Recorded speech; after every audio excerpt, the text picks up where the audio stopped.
On a high ridge looking over the Great Smokies, trees are crashing to the ground. Darkened deadwood, felled by a guy named Junior who goes sleeveless in the frosty air. Tough guy. But then he sees all this, and he melts. I try not to cry, but every once in a while I have to sneak behind a tree and just let it out. Jacob Niles, Jr., is a volunteer from Arkansas with Team Rubicon, a disaster relief group founded by military veterans. Some people say that after a while you get numb to it. I don't understand how you can. How can you when just up the hill was the home of Gary Moore? I appreciate what you're doing. A veteran himself, U.S. Army. Completely remodeled the whole place over the years. He and his wife Charlotte, a cancer survivor, were wintering in Florida when the nightmare came marching in. And this was her dream home. And that's why we made it the way it was. And, like I said, this was where she wanted to be and where she wanted to die. So it means a lot. The thing about fire, it's so thorough in its destructive power that people could salvage precious little. But on occasion, they do find treasure buried in the ruins. For Gary Moore, it was his Army dog tags, the old candy machine from his childhood, gone. Stuff in there that I can't replace. You can't replace that stuff. But he will rebuild just as Gatlinburg will rebound.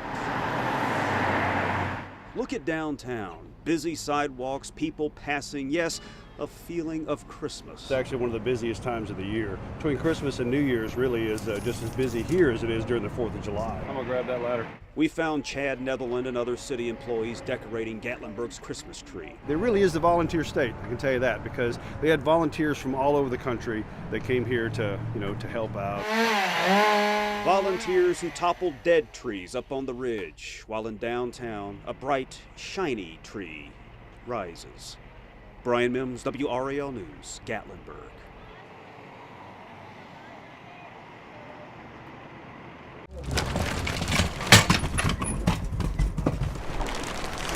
Block by block, it looks like one big citywide moving day when the doors close on the High Point Market.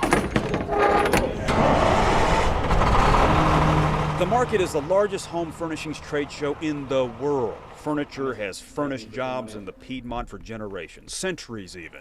High Point, with showrooms everywhere, is the classic case in point. How long have you been in the furniture trade? I've been in the furniture trade for 35 years. What got you into it? My dad. Brian Honeycutt and his guys are packing up. Okay, that's it. That's one of them. And hauling out to Hickory, where he works for Our House Designs. Well, what about the election? The election. Well, the election concerns me. If only, he says, the next president can get our economic house in order. And I hope if Trump gets in, I hope that it will help our economy. Donald Trump has railed against the decades-long moving day for American jobs headed overseas. Tens of thousands of furniture jobs in North Carolina have packed up since the 90s. Most of them are in China. Mr. Honeycutt says labor is cheaper, but so is quality. When you have to return a lot of stuff in bulk order, you've just lost that money, really, when you have to ship it to China and back.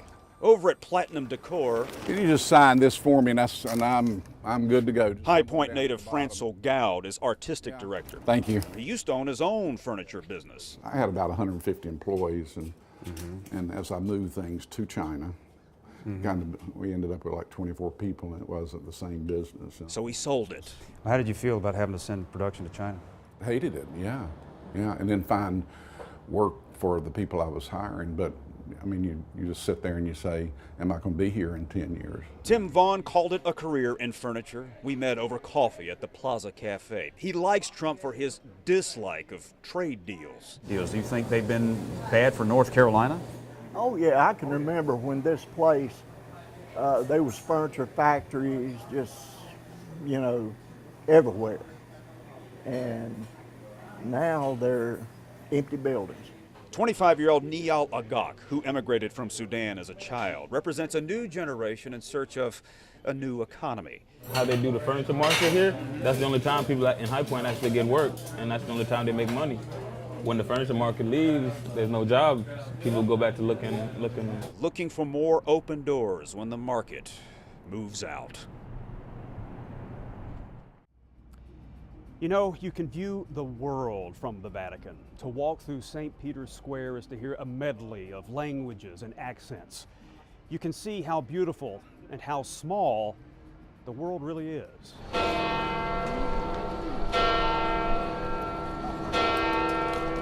There is beauty in magnificence. Take the holy shrine that is St. Peter's Basilica. But there too is beauty in simplicity.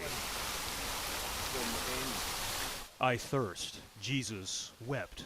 Those biblical words are powerful for their simplicity. And now to see this image of Mother Teresa with a halo in this holiest of Catholic places, Sister Mary Jonas wept. Because I said, thank you, God, for the experience and that I had the courage to follow her and her example. Let her take you back 30-some years to when she met the nun from Calcutta. Sister Jonas, nearing the end of seminary, had that send me spirit. Send me to the dying and the destitute of India. But Mother Teresa just looked into her eyes. And she said to me, no, I want you to go back to your neighborhood, find the poor, and find your own Calcutta. Mother, how do I do that? And she said, you look at the people, look into their eyes and find Jesus, and those will be the poor. She found her own Calcutta on the streets of East Buffalo, New York, and she founded the Response to Love Center, feeding the poor, answering when they say, I thirst. For the inspiration she was in my life, and to just say thank you for opening the door, because I was fearful. I didn't know what it was to be poor. So many of us don't. We can thank Mother Teresa for showing us how most of the world lives. In need. Hers was a simple command, love and serve the needy with abandon. No easy task. And people need to see that there are saints among us, and she was a saint among us. We met a priest, Father John Dolan of Virginia, and when I asked him why Mother Teresa had such a hold on him, he said, quote, because she had such a simple way of doing things.